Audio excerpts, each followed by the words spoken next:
talking to the seminar room, and I said, I don't know how, but I'm going to do this.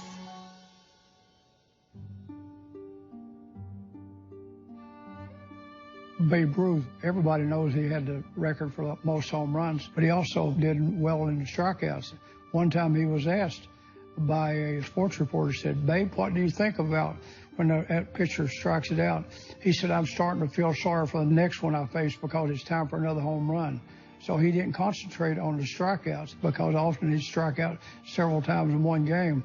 But he also, a lot of games, he hit a home run with somebody on base and won the ball game. So only the success is what counts. But we can lose focus by counting on where we didn't succeed and not enjoy and progress on what's been successful for us.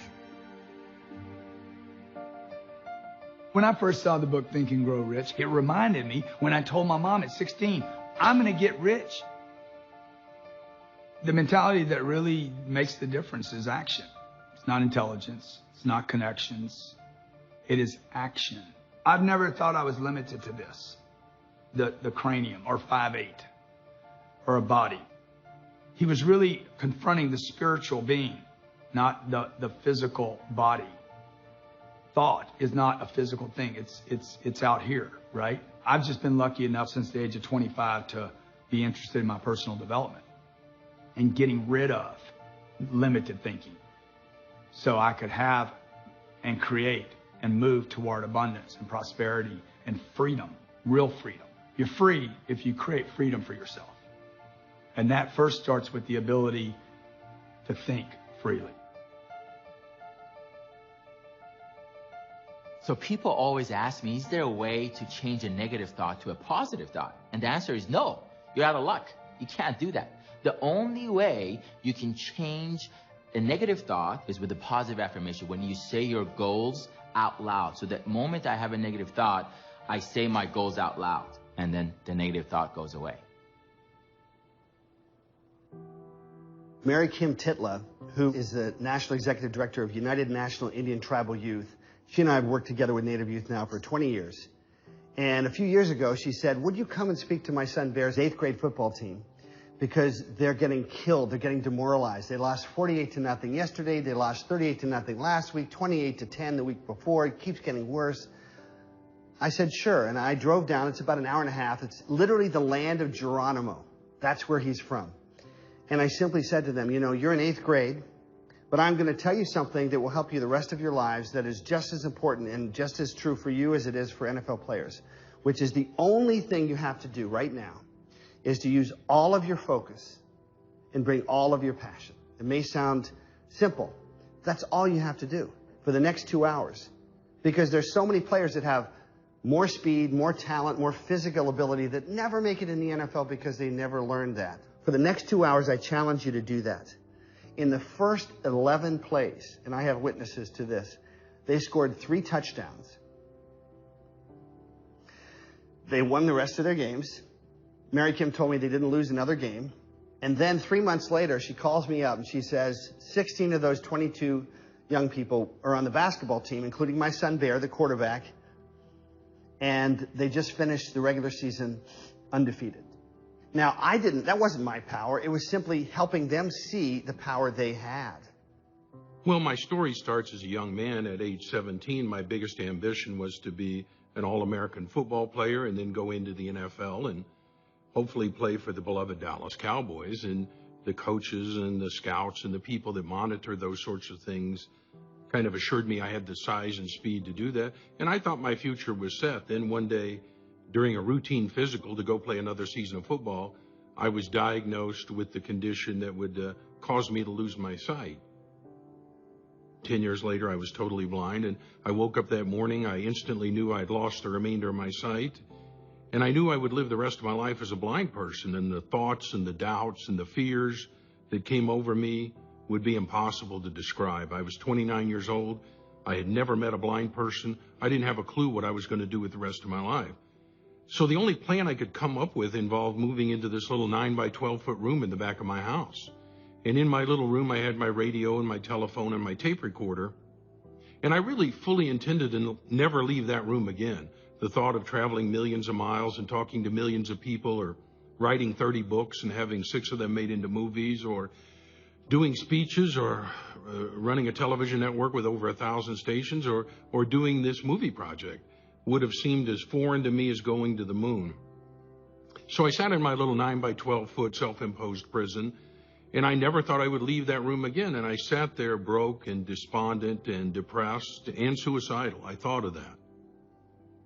I remember they brought me a white cane, and they said, "Jim, this will never be away from your side. You'll never have a job. People won't like you. Women won't want to hang around with you. Men won't put up with you. You're never going to make money. You'll need to get on relief or welfare. And this cane will never be more than a few feet away from you until you die." And I sat that cane on one side of my chair. And on the other side of my chair were tapes that people had given me of Think and Grow Rich and other great books. And I realized there's not much I can do sitting in this little room, broke and scared. I can't even get out of this little room, but I can think. And the whole world changed because I changed my life when I changed my mind, sitting in that little room. Because on one side was the white cane, and on the other side was a voice telling me pure, powerful, positive possibility. And I realized somebody's lying to me. And I figured I'd rather die believing in possibility than live believing that we're all here to be poor.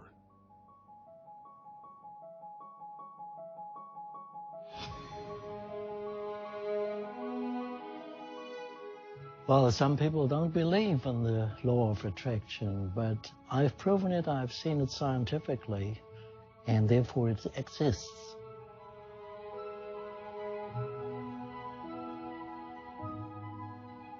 Some people ask me, as a scientist, can thoughts really change the world? Can they really create things?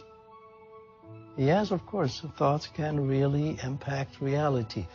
As we have shown in our water research, you can even change your physical body. We have believed for long times that water is able to store information. Then we came across a method which is a simple dark field microscope. And with this dark field microscope, we take photographs from drops of water. The drops are placed on a glass plate. Then the water evaporates. You expect probably on this glass plate a random picture, but this isn't a random picture. The structure in this picture depends on the information which has been in the water. So basically it depends on what the water has experienced in the past. And then we impact thoughts, special thoughts. For example, please build a center, you drop. The experimenter influences the pictures we see. The person does not touch the water. The water is in a syringe, and if you have your strong thoughts enough, then we see after evaporating that a center is built in this drop. This is a transition from the spiritual to the physical world. And in this transition, we pass the state of form. Thoughts are feelings. You have good thoughts or you have bad thoughts. And for example, if you have a shock, if you have a bad emotion, then you will see that afterwards, all the drops you made are not the same as before. These drops are totally changed. These drops are really unstructured. You realize that you are what you think, and you create your surrounding as you are. And I think this is the most important thought.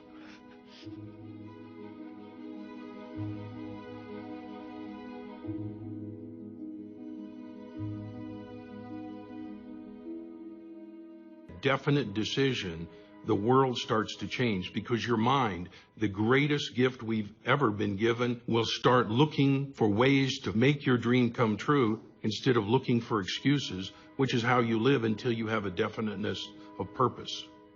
For as long as I can remember, I've been an athlete.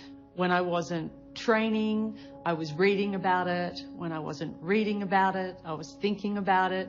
It was my life.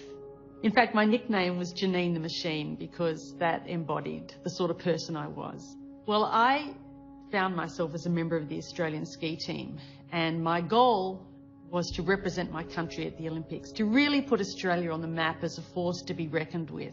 That was my dream, and nothing was going to stop me. Then on one warm autumn day, I set out on a training bike ride with my fellow teammates. We'd been on our bikes for around 5.5 hours when we got to the part of the ride that I loved, and I got up off the seat of my bike and I started pumping my legs, and as I sucked in the cold mountain air, I could feel it burning my lungs.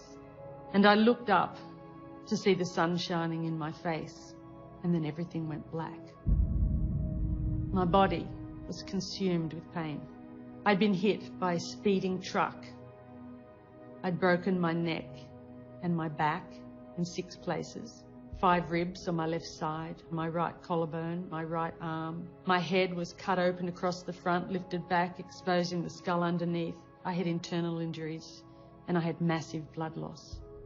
One part of me was in intensive care, excruciating pain, and the other part was detached and pain-free. I spent 10 days between dimensions, and I was given a choice to stay in this spiritual dimension or to return to my broken body. After 10 days, I opened my eyes to find myself back in my body, and the journey had begun. I spent 6 months flat on my back in the spinal ward, and when I left, it was a very different person from the one that had come in. I had a body that didn't function. I was in a wheelchair. I couldn't move my legs. I had no feeling from the waist down. And they told me that if I did walk again, it would be with calipers and a walking frame. I can remember my doctor saying to me, "What are you going to do when you get home?" And I said, "I'm going to the Olympics."